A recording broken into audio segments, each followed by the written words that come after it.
Bueno, el secretario general de la Conferencia Episcopal, el obispo Fernando Ramos, se refirió esta mañana a la nueva denuncia sobre abuso sexual que afecta a la Iglesia y que sumerge al arzobispo Esati en otro caso de encubrimiento. Daniela Valdés a esta hora tiene los detalles. Se han conocido más antecedentes, ¿no?, de este sacerdote, de su vida, de las relaciones que establecía y de la situación en la cual se encuentra hoy, además de indagar en el testimonio de quien los indica, ¿no?, como su abusador en la catedral.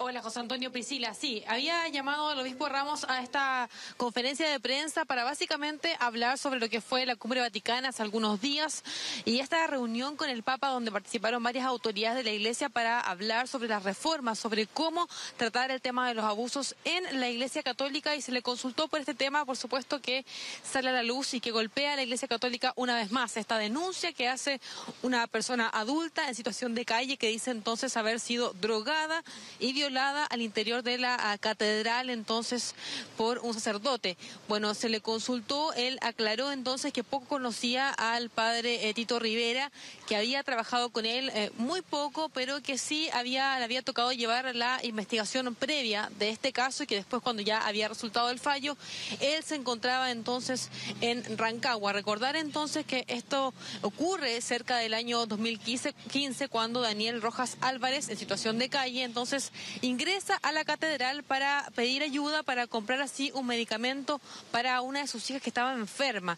Es ahí entonces cuando habría sido abordado por el padre Tito Rivera, quien le ofrece ayuda y termina entonces drogándolo, según lo que él denuncia, y además violándolo. Él dice en su versión que pone esta denuncia y que al no llegar a puerto, decide acercarse un día a la iglesia cuando estaba también el cardenal Esati recibiendo a feligreses y confesándolos. Se acerca a él, le confiesa, le cuenta su situación y solamente dice recibe un abrazo, además de 30.000 pesos, pidiéndole su silencio, que él hizo todo estas denuncias que no llegaron jamás a puerto y que ahora, por supuesto, entonces solamente espera justicia. Se le consultó el día de hoy al obispo Ramos por este tema, qué información manejaba él, y él dijo entonces que solamente había llevado la investigación previa porque en ese entonces solo había un mail de denuncia contra el sacerdote y que había enviado una mujer diciendo que su hijo menor de edad había sido también abusado por él, pero que nunca había logrado contactarse con esta mujer que había enviado entonces este mail. Se le consultó también qué pasaba entonces con Ricardo Esati, en qué pie quedaba ahora, y él dijo que claro, que estaban en conversaciones con él, que sabían su punto de vista, pero que esto tenía que quedar en manos de tribunales. De todas formas, por supuesto, él se descartó de dar más detalles, asegurando que el arzobispado iba a enviar un comunicado, lo que hizo también minutos más tarde. Vamos a partir escuchando esas declaraciones. ¿Qué dice él cuando se le consulte qué información manejaba él de esta denuncia, considerando que en ese entonces él también estuvo y fue parte del arzobispado de Santiago? Lo único que había llegado anteriormente era un email de una persona que decía que su hijo habría sido abusado y que, eso antes que yo llegara al arzobispado de Santiago, se trató de contactar a esa persona, pero nunca hubo respuesta. Eso es lo que yo sé. Y con respecto a este caso en particular, yo en ese momento, cuando iniciamos la investigación previa, era el primer antecedente más objetivo de una denuncia de una persona.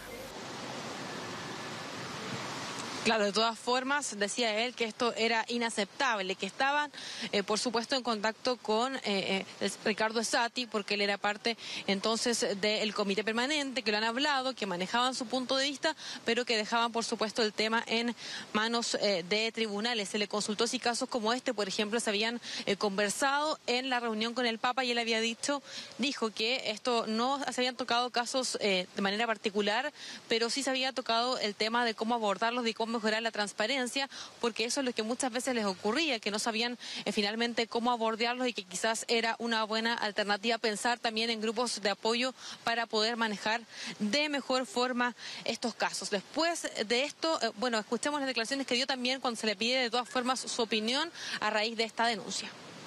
Yo tuve muy poco contacto con él porque él trabajaba aquí en el centro, yo por largo tiempo trabajé más bien en el seminario. El caso es impresentable, es terrible, yo creo que es inaceptable. Y la pregunta que tenemos que hacer, ¿cómo un sacerdote llegó a eso? El arzobispado también hace algunos minutos se ha pronunciado, lo que había adelantado también el obispo Ramos, y ha dicho a través de un comunicado entonces que en relación a las publicaciones de los medios informativos sobre los hechos denunciados contra el presbítero Rivera Muñoz, informamos que además de la condena canónica que ya ellos mencionan, también diciendo que se sometió a 10 años de suspensión del Ministerio Público, pudiendo celebrar la Eucaristía solo previamente con la compañía de una persona mayor de 50 años, además de la prohibición de reunirse y mantener contacto con los jóvenes, se iniciará una revisión exhaustiva para esclarecer todos los antecedentes que han sido conocidos públicamente. Las conclusiones de dicha revisión se comunicarán oportunamente a la ciudadanía. Importante también mencionar que la abogada que defiende también al padre Tito Rivera, lo que ha dicho también en las últimas horas es que ha cuestionado un poco la situación mental de este denunciante. Por supuesto, les vamos a estar contando cómo va evolucionando también qué pasa con Ricardo Sati, considerando que también las víctimas de otros abusos han vuelto a cuestionar su rol y también después de saber que el Papa no dio medidas concretas tras esta cumbre vaticana. José Antonio Piscila.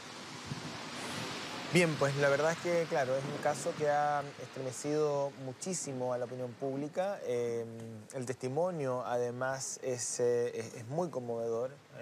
Es un testimonio que estaba en informe especial, ¿no?, donde se conocieron los detalles y los alcances de este delito. Vamos a escuchar a quien ha estado tratando este tema y analizándolo con nosotros en diferentes espacios, sabe muchísimo del desarrollo y del desafío que tiene la Iglesia por el frente, ¿no? Marcial Sánchez, escuchémoslo y luego seguimos comentando. Que bueno, después de esto, ¿qué más puede venir? Porque obviamente tener un abuso sexual dentro de una catedral, ¿de acuerdo? Estamos hablando ya que estamos llegando a una deshumanización generalizada, ¿de acuerdo? Un sacerdote que utiliza además una pieza, donde además le pasan la llave de la pieza, ¿de acuerdo? Para que él la use. Obviamente que estamos frente a una situación que no se puede sostener. Ya es una situación de la Iglesia Católica chilena en términos generales, ¿de acuerdo? Ya no se puede sostener. Ya la gente sigue escuchando este tipo de noticias y la gente no es un problema que siga creyendo o no creyendo. No, lo que pasa es que ya la gente, al margen de eso, es que ¿hasta cuándo vamos a continuar con este tipo de temas? Claro, eso es lo que también pensaban entonces las víctimas, quienes, como yo te mencionaba, ha cuestionado la permanencia de Ricardo Sati, además de lo poco concretas que fueron las medidas que anunció el Papa en estos 21 puntos entonces que se tocaron en la cumbre vaticana, en las que sí el día de hoy el obispo Ramos decía que un error importante había sido cómo se había abordado la formación de los sacerdotes y que quizás ahí también se había visto esto de muy mala forma y se habían formado personas que habían terminado perjudicando a la Iglesia. José Antonio. Sí, ahora, de todas maneras, más allá de la formación, que me parece muy, muy importante, pero no hay que tener una gran formación para darse cuenta que abusar sexualmente de una persona es uno de los delitos más graves y más deleznables que uno pueda cometer, digamos. Bueno, en fin, está además inserto en una crisis generalizada de la Iglesia Católica a nivel mundial, ¿eh? Da para mucho. Muchas gracias, que estés muy bien. Buenas tardes.